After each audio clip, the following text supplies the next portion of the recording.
និយាយតតិនអំពីពាក្យថាប្រពន្ធ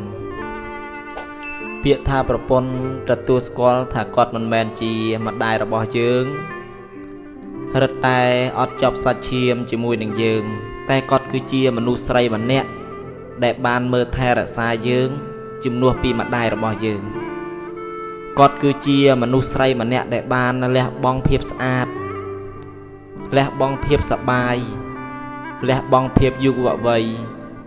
លះបង់ទាំងអស់សូម្បីតែកិត្តិយសដើម្បីបានមកបម្រើតួនាទីក្នុងនាមជាប្រពន្ធនិងជាម្ដាយរបស់គេនេះគាត់គឺជាមនុស្សស្រីម្នាក់ដែលបានតស៊ូជាមួយនឹងយើងជាមនុស្សស្រីម្នាក់ដែលក្លាយជាមេធាវីការពារកិត្តិយសជូនឧត្តមស្វាមីរបស់គាត់ជាមនុស្សស្រីម្នាក់ដែលក្លាយជាម្ដាយរបស់គេដើម្បីថែរក្សាកូនការលះបង់របស់ប្រពន្ធគឺធំធេងបើទោះបីពេលខ្លះសម្ដីរបស់គាត់រៀងលើសជាមួយនឹងប្តីតែគ្រប់បែបយ៉ាងគឺគាត់ធ្វើដើម្បីអីគឺធ្វើដើម្បីការពារនិងរក្សាកិត្តិយសជូនប្តីខ្លាចប្តីភ្លើតភ្លើនជាមួយស្រីផ្សេងខ្លាចប្តីដើរលេងមិនចូលផ្ទះខ្លាចប្តីរាប់អានមិត្តភក្តិខុសខ្លាចប្តីចាយវាយផ្ដេសផ្ដាស់ខ្លាចប្តីត្រូវចាញ់កលគេខ្លាចប្តីអាប់អូនកិត្តិយសពេលខ្លះក៏កើតពាក្យសម្ដីទាស់តែងគ្នាតែសួរថាចេតនារបស់គាត់ធ្វើដើម្បីអីគឺធ្វើដើម្បីតែក្តីស្រឡាញ់ចំពោះរវាងភរិយានិងឧត្តមស្វាមីដើម្បីការពារកិត្តិយសជូនស្វាមីខ្លួនឯងក្តីស្រឡាញ់មួយដែលគាត់ស្មោះត្រង់ជាមួយនឹងយើងរហូតដល់ថ្នាក់ពេលវេលាមួយដែលគាត់អាចចែកឋានគ្នាក្តីស្រឡាញ់ដែលគាត់មានចំពោះយើងគឺវាធំធេងក្នុងនាមជាប្រពន្ធមិនជាប់សាច់ឈាម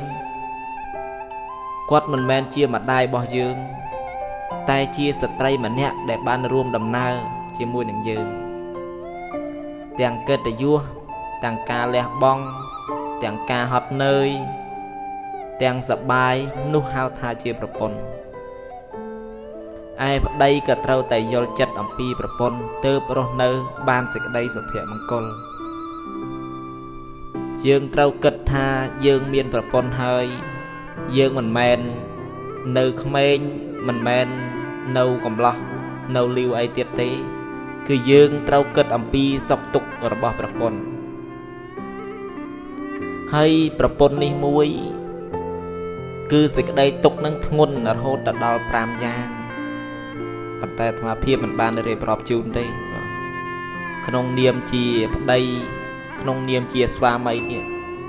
ត្រូវដឹងអំពីសុខទុក្ខរបស់ប្រពន្ធរាល់កិច្ចការងារទាំងអស់មិនប្រព្រឹត្តអំពើល្បែងស៊ីសងមិនប្រព្រឹត្តអំពើអបាយមុខផ្សេងព្រោះថាយើងមានគូស្រករហើយយើងមានប្រពន្ធហើយគួរតែជៀសវាងលះបង់ឲ្យឆ្ងាយអំពីអកុសលធម៌អំពីអំពើទុច្ចរិតនឹងទៅនឹងហៅថាជីវិតប្តីប្រពន្ធរួមសុខទុក្ខជាមួយគ្នារួមដំណើរដើរទៅជាមួយគ្នាទោះមានគ្រោះអាសន្នយ៉ាងណាក៏ត្រូវតែជួយគ្នាក្នុងនាមជាប្តីប្រពន្ធនឹងឯង